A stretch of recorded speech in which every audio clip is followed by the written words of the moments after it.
Franck Païta, bonjour. Bonjour. Vous êtes médecin généraliste et phytothérapeute. Tout à fait.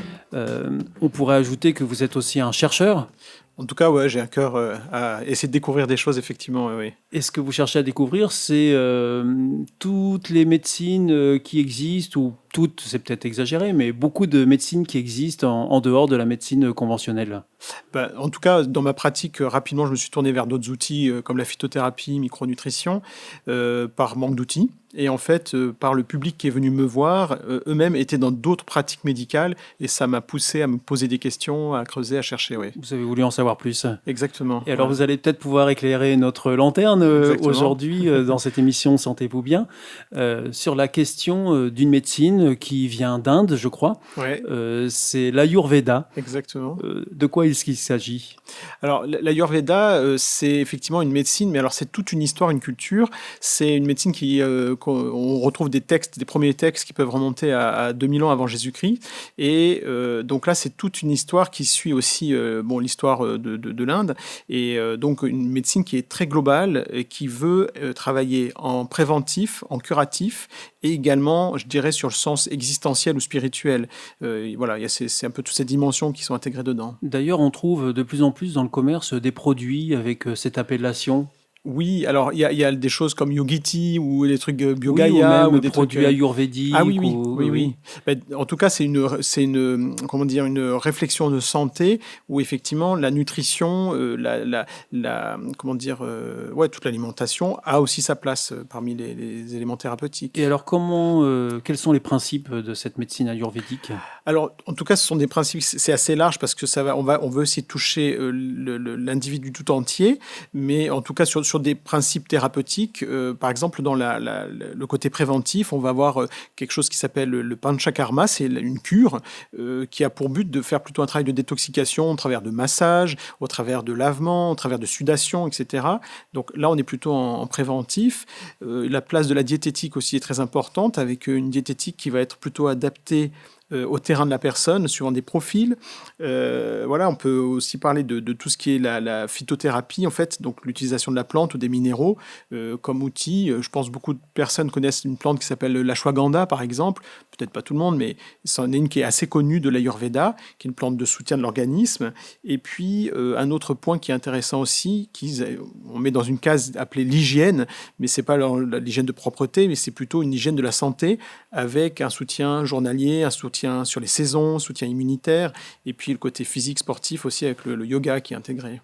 Et alors, le corps de l'être humain est appréhendé de plusieurs manières, où il y a plusieurs facettes en tout cas. Oui, alors en tout cas, ouais, effectivement, il y a des choses assez matérielles comme on va retrouver dans la médecine occidentale ou universitaire, où il y a des tissus de base. Il parle de 7 tissus différents. Il y a le tissu osseux, le sang, la graisse, le muscle, etc.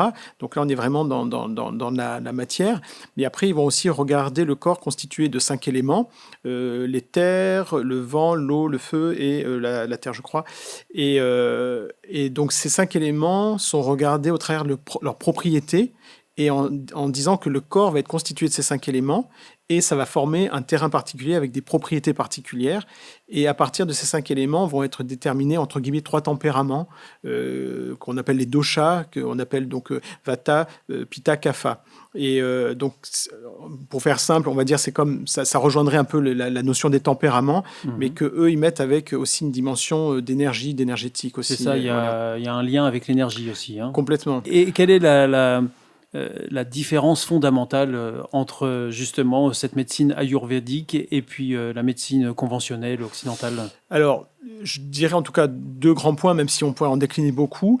Un premier point qui serait plutôt un point commun, ça va être le fait de travailler sur le corps, sur la matière, mais tout en étant quand même un peu plus globaliste en fait, avec ce côté du style de vie. Et donc, dans notre médecine occidentale, on parle du style de vie, mais dans la pratique, c'est pas trop intégré. On est beaucoup plus sur le symptôme que sur le style de vie. Puis un deuxième, c'est vraiment cet aspect effectivement dit énergétique, où dans l'Ayurveda, on va considérer que dans le corps est constitué en fait de 7 corps.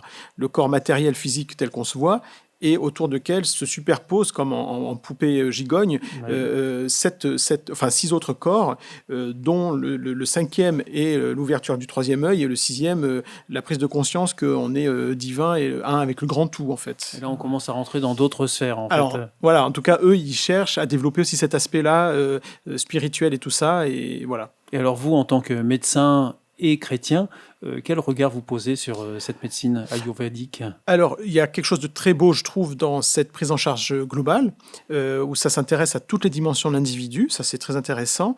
Après, sur le côté, effectivement, des corps énergétiques, la question de ces atteintes spirituelles ou l'aboutissement de la spiritualité et la prise de conscience que je suis un avec le grand tout, un avec l'univers. Moi, dans ma vision chrétienne, si je suis un avec quelqu'un, c'est avec Dieu.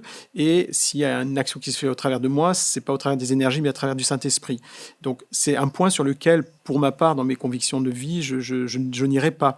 Voilà. Après, c'est de dire, par exemple, que j'ai fait un massage ayurvédique, bon, là, je vois pas trop le souci. Mais pour moi, ça serait toujours le questionnement de dire quel est l'objectif vers lequel on va derrière, en fait. Docteur Franck Païta, merci beaucoup d'être venu à ce Avec micro plaisir. pour nous éclairer sur cette pratique ayurvédique. Vous êtes médecin généraliste, phytothérapeute. C'était Sentez-vous bien. Vous reviendrez bientôt dans une Plaisir. prochaine émission pour nous parler cette fois du yoga. Tout à fait. À bientôt. À bientôt, Au revoir. merci.